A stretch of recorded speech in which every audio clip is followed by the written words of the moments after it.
Okay, good afternoon and welcome again for our our study. Now, today I like us to talk about the problem that we have as a Christian world and the world at large. Now, we have a problem of the law. Talking about the problem of the law in connection to salvation. The law in connection to salvation. Now, today, I would like us to open unto you for those who always think that the law was abolished on the cross when Christ died. We're going to understand today that the law and the cross shake hands. The law and the cross, they shake hands. Without the law, there could not have been the cross. It is the law that came first, then the cross. After cross, then the law. I'm going to teach you about this thing today. I want you to understand the connection between salvation and the death of Christ on the cross together with the law in connection to human salvation.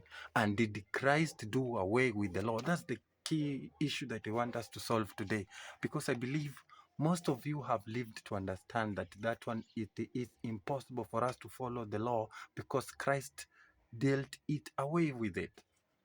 And I think the first key issue is that most of you do not understand the purpose of the law.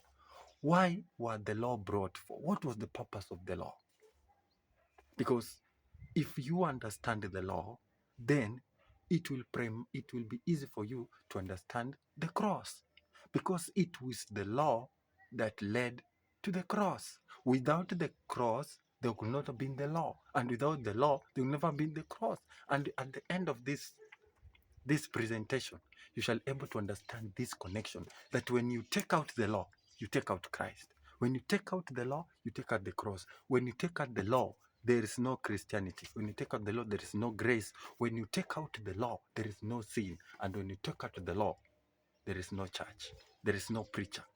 I want you to put that in mind as we go on, because there is a connection between these 7 things. We're going to talk about the law, we talk about sin, talk about grace, we talk about Christ, we're going to talk about the preacher, we're going to talk about the gospel, and at the end of the day, we shall talk about the church. If you take one thing out of these 7, there is no way the rest can work. Now, let us begin by highlighting the purpose of having the law, why the law was there.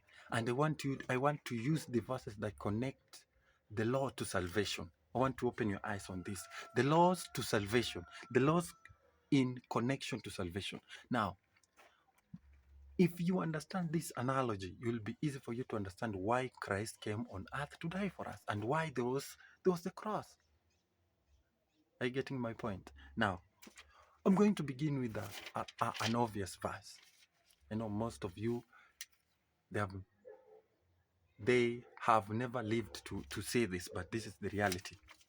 Psalms 19 verse 7. Psalms 19 verse 7. Psalms 19 verse 7. I want you to hear clearly the law connecting to the salvation of man. It says, the law of the Lord is perfect, converting the soul. The testimony of the Lord is sure, making wise the simple. Now it begins by saying the law of the Lord is perfect. That means it does not mess, it does not have any wrong thing, it is unquestionable. Are you getting that? It has nothing to point upon it because it's perfect. Just as Christ is perfect, just as God himself is perfect.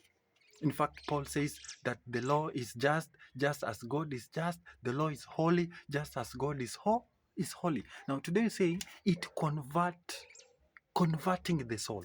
Converting the soul is the process of changing the behavior and the character of a soul from one to another. Now, when it says converts the soul, that means there is a process of change. There is a process of being born again. There is that process of living a sinful life, converting. It is changing and living.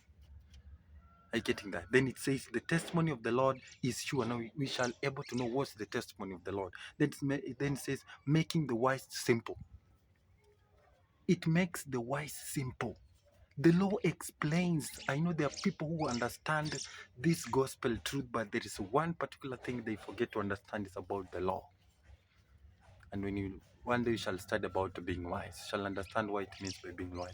So how does the law convert? So what is it that is in the law that converts the soul? Proverbs chapter, that one, Psalms 19 verse 7. Now we are going to read Proverbs chapter 6 verse 23. What is in the law that is able to convert the soul? It says, for the commandment is a lamp, and the law is a light, and reproofs of instructions are the way of life. Now, I repeat, Proverbs 6:23 says, for the commandment is a lamp, and the law is a light, and reproofs of instructions are the way of life. So in the law there is a lamp, in the commandment there is a lamp, and in the law there is a light. Now wait a minute. In the law there is light in the law. Oh no. Are you getting now where we're going? So who is the light? Christ is the light of the world. Now let us ask Christ. If we say that the law has the light, which is Christ, and the law has the lamp, which is the truth of the word, because if you understand the law, you shall understand the Bible. Because everything involves around the commandments and the law. Because it says the commandment is a lamp. Then the light is the law. The law is the light. Proverbs 6:23, never forget about that. Now, there is a connection between the lamp and the light. These things go together. Now, the lamp primarily is the Bible. The light is the truth in the Bible. So if the commandments are the lamp, then inside the commandments there's a law, which is the light. That it means the entire Bible is involving just around the law and the commandments. And that's why it's able to convert. Now we shall know how does it convert. Because how does it convert? Now open your eyes and see this. I want to read for you Proverbs chapter 28 and see something again that we will connect. We are talking about salvation. It says, they that forsake the law. Now listen. Remember, the law has the light and the commandments the lamp that converts the soul. Now, Proverbs 28. They that forsake the law praise the wicked, but such as keep the law contend with them. Now that's common. Those that forsake the law, including the chief forsaker of the law, is Satan, the devil, and he has gone all the way to teach others, because they have the same spirit. They have the same spirit of forsaking the law.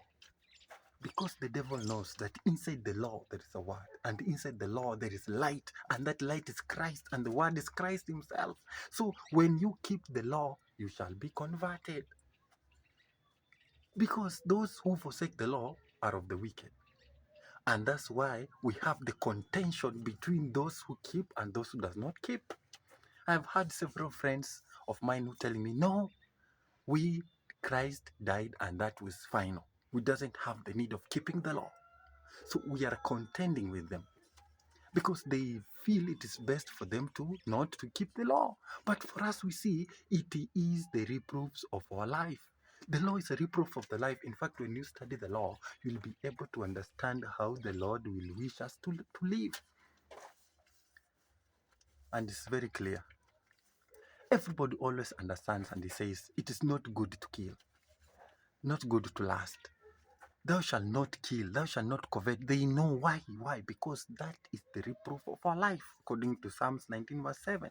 No, sorry, Proverbs 6:23 says the reproofs of instructions are the way of life, because the law are instructions. And these are the ways of life. And that's why it says, for those who forsake, they praise the wicked. Yes, they praise the wicked. Why? Because if the wicked kills and he does not have to follow the law, then if the forsaker of the law is praising him. If you say, thou shalt not have any other God but me, Then the wicked have made other gods and you have forsaken the law. That means you are praising them. Thou shalt not make any graven image, but you have the wicked with the wicked have those graven images of Christ on the neck, Christ in the house, Christ where. That means you are praising them. Remember the Sabbath to keep it holy. For those who doesn't keep the Sabbath holy, they're the wicked. And now that means you, if you forsake the law, that means you're praising them. Are you getting now where your point of going? Yes. So it goes on to say that the disciples of Christ, for those who usually don't even think, it is not us who are the first to keep the law. It was from there. If you read Isaiah chapter 8 verse 16, it says, bind up the testimony, seal the law among my disciples. So anybody who calls himself a Christian and a disciple of Christ, first he has to bind the law in his mind. That's why Christ says in the book of 1 John chapter 14 verse 15, if you love me, keep my word, commandments. So the only way to show Christ you love him is by keeping the commandments. If you love me, do this. If you love me, do this. That one is an indication that you love him. So why should we keep the law then? We're going to study about that. Now we continue.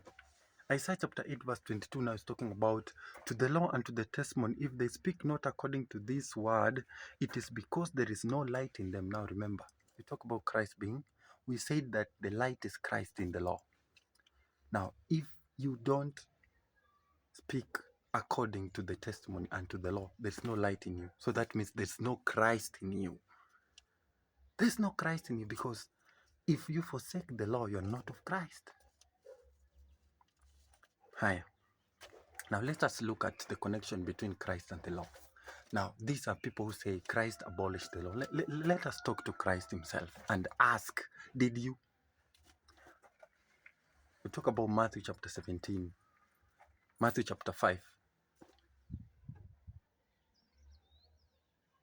Matthew chapter 5, Matthew chapter 5, Matthew chapter 5, Matthew chapter 5 verse 17 and 18 says, think not that I have come to destroy the law or the prophets.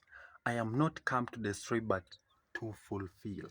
Now here's where people get lost. Christ is talking about he does not come to destroy the law or the prophets, but he says about something. I have come to fulfill. What does it fulfill? Other version says to magnify. Other says to make it better. Other versions. Now Christ is coming to live a life through the law, that he may show us how to live in the law, how to keep it. He's going to teach us how to keep it. That's why he says to fulfill, how to live by them. That's what Christ meant, not to do away with it.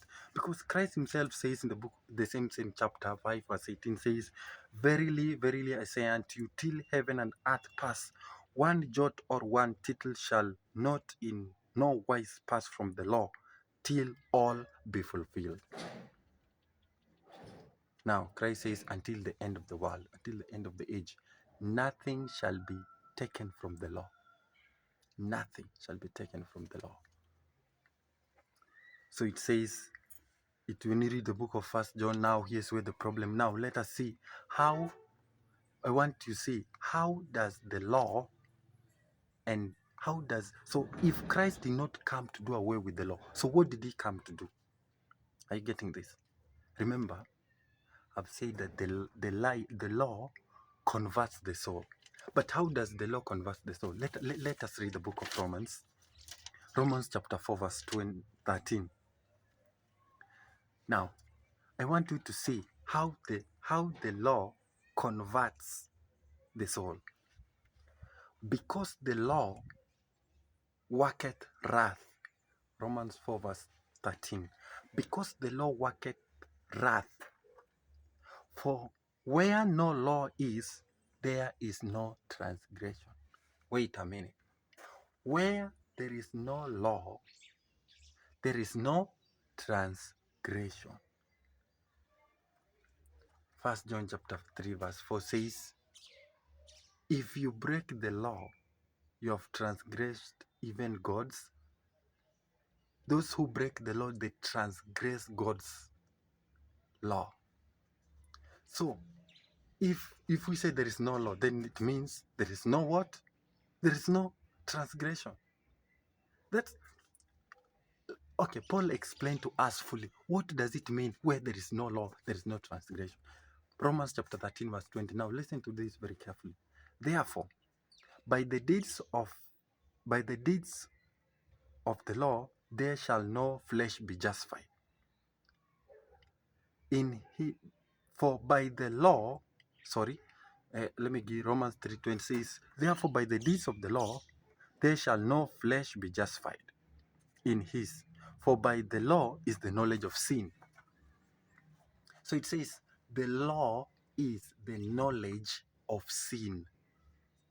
So it means that without the law, we could not have known what sin is. So that is the light that is coming from the Bible. That's the light that is the light that comes from the law. The law will point you to what you do today. If you covet, the law will tell you, hey, look, you are coveting. The law. That's the light that is coming from the law. And that's why he says, for by the law is the knowledge of sin. We couldn't have known what sin is were it not for the law. It is the law that tells us what sin is. And most of the people know this, but they ignore this. So, if the law is the knowledge of sin, now let's ask Christ. What did Christ come to do? What did Christ come to do? Listen to this very carefully. Romans chapter 5 verse 13. I want to see now where salvation comes in, because we have already been told the law is the knowledge of sin. Are you getting that? So what did Christ come to do? Listen. Romans chapter 5 verse 13 says, For until the law, full stop, and not full stop, comma, for until the law, comma, sin was in the world, but sin is not imputed where there is no law. Wait a minute. Romans chapter 5 verse 13 says, For until the law, sin was in the world, but sin is not imputed where there is no law. The word imputed means accounted for. Sin, it says sin is not accounted where there is no law. So it means if we don't keep the law, it means, but then all of us, we are not sinners. We didn't sin because there is no law. So it means when Christ came, now let's ask, it continues, verse 15 now says, 5:14 says, nevertheless, Romans 5:14, nevertheless, death reigned from Adam to Moses, even over them that had not sinned, after similitude of Adam's transgression, who is the figure of him that was to come. Now it says that nevertheless death, put that in mind, death reigned from Adam to Moses, even over them that had not sinned, after the similitude of Adam's transgression. It means when Adam sinned, the curse of sin fell to all humanity, and the curse of sin was death, because the Bible says for the wages of sin is death. So it says nevertheless death reigned from Adam to Moses. Are you getting this? It reigned from Adam to Moses. Hope you're getting what I'm saying. Death reigned from Adam to Moses. Then it says even over them that had not sinned, after the similitude of Adam's transgression. See, after Adam's, even those who never sinned, in the similitude, who never sinned, death still reigned over them. But it says, to Moses, who is the figure of him that was to come. So when Moses arose, that is when now death began to get what all humanity wanted, because Moses came as a figure of him, because it is him who brought the law, because the law was the light now to take people out of death into marvelous light. It is through the pointing to the law that people began to understand, now this is sin, this is wrong, this is not against God, this is transgression. When Moses came now, as he began to read it, and thou shalt not do this, now there is where now they began to understand. That's where the understanding came in. Because they were dying without having the knowledge of sin. But when the law came, it became as a knowledge. Then verse 15 says, but not as the offense, so also is the free gift. For if thou the offense of one, many be dead. Now that's Adam. Much more the grace of God and the gift by grace, which is by one man, Jesus Christ, has abounded unto many. Now here it says, now it is through Christ that has brought grace. Now grace comes in with Christ. Christ did not take out the law, but Christ came with grace. I want you to understand verse 15. 15 says, and I repeat again, Christ brought grace, but he did not take out the law.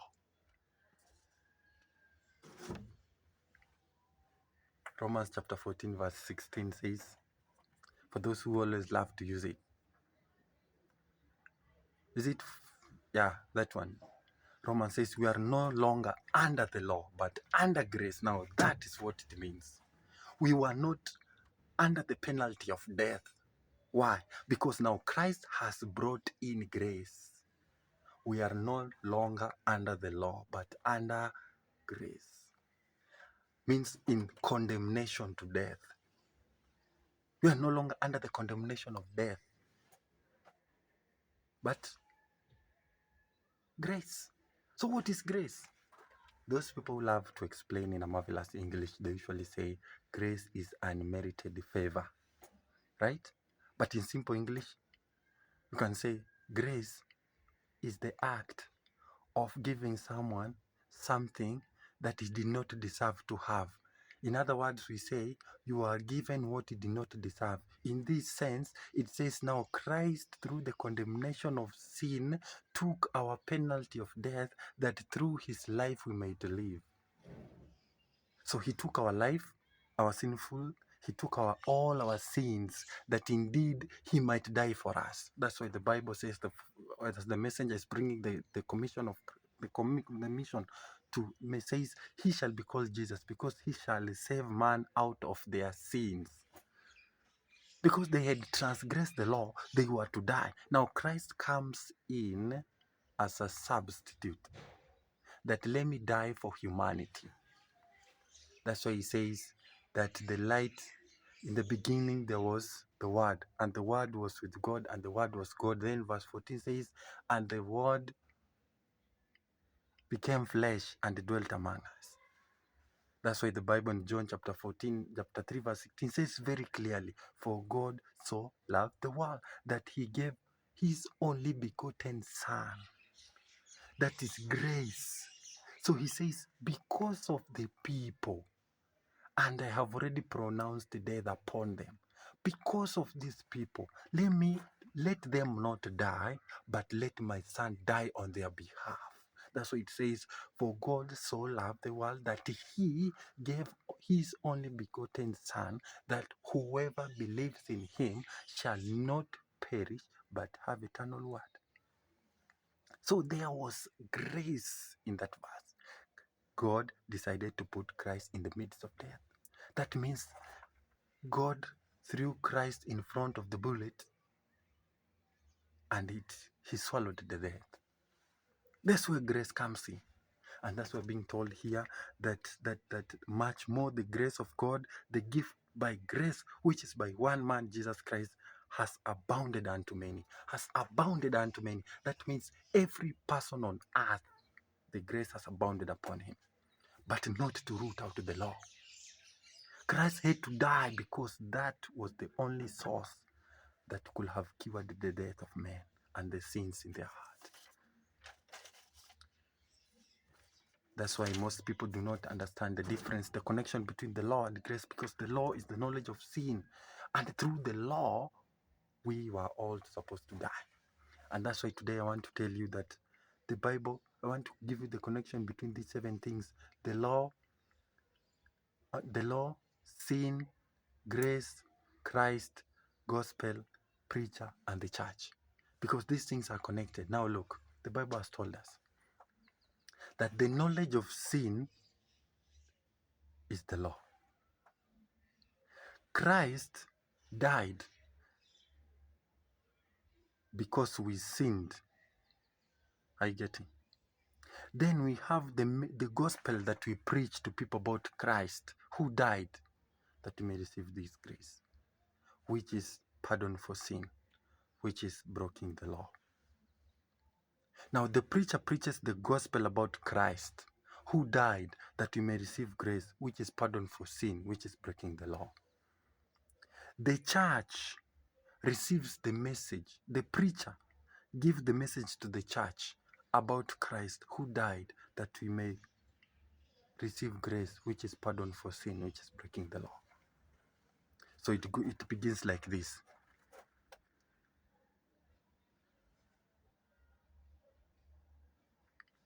The law is the knowledge of sin. Are you getting that? So when we sin, we are bound to death. So the law is the knowledge of sin. Are you getting? So we begin by saying, so grace came in as a pardon for sin, which is breaking the law. Now Christ died that he may give us grace, which is pardon for sin, which is breaking the law. Are you getting that point? Then the gospel preaches, the gospel is about Christ who died that we may receive grace, which is pardon for sin, which is breaking the law. Preacher preaches the gospel about Christ who died that we may receive grace, which is pardon for sin, which is breaking the law.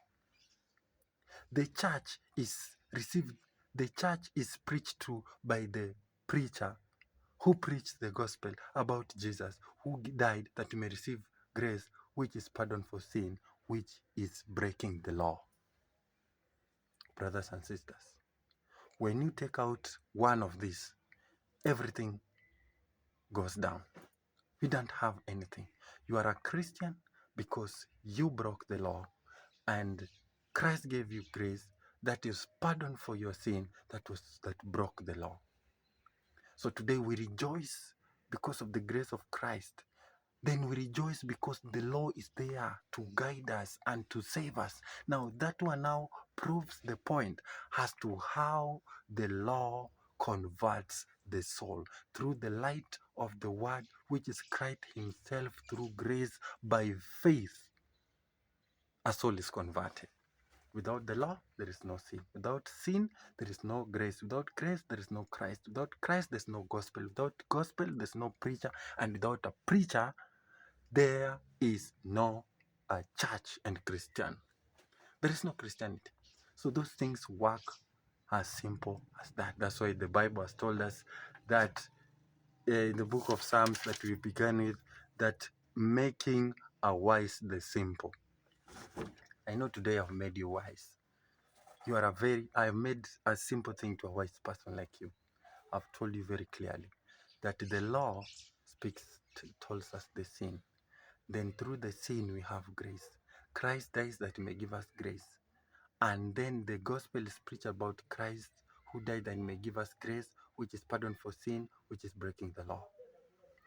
I hope that one shall keep in mind.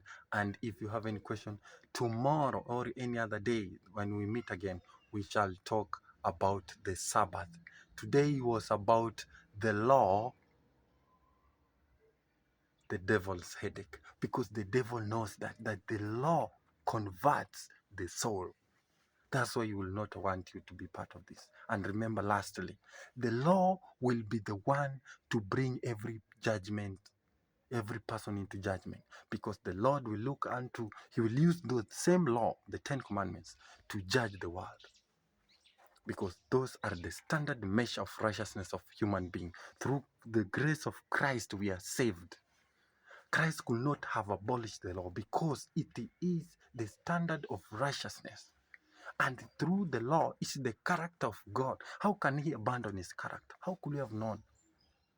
He brought that as a safety measure for human being to journey in this life of danger because he knew the devil is there. That's why when the devil left heaven, he left there because the foundation of heaven was under the was governed by the law. And he did not like that because the character of Christ was being revealed in the law. That's why Christ says, "Hey, look, I have come to fulfill that. He has come to show us how to keep them. He has come to save us out of them and to keep us well out of this." And Christ has always been teaching us how to do that because the book of Hebrews says that in the last days, he shall write the laws in the hearts of men. I hope you have a desire that the Lord should write these things in your heart. Do not listen to what the devil is trying to teach you because he knows very clearly that Christ, using the law, he shall be able to convert every soul unto him. The devil hates the law because the law reveals who the character of Christ is. I hope this message is so useful, and if you have a question, you can ask, then we shall learn about it. May God bless you, and may God keep you until his second coming. Maranatha.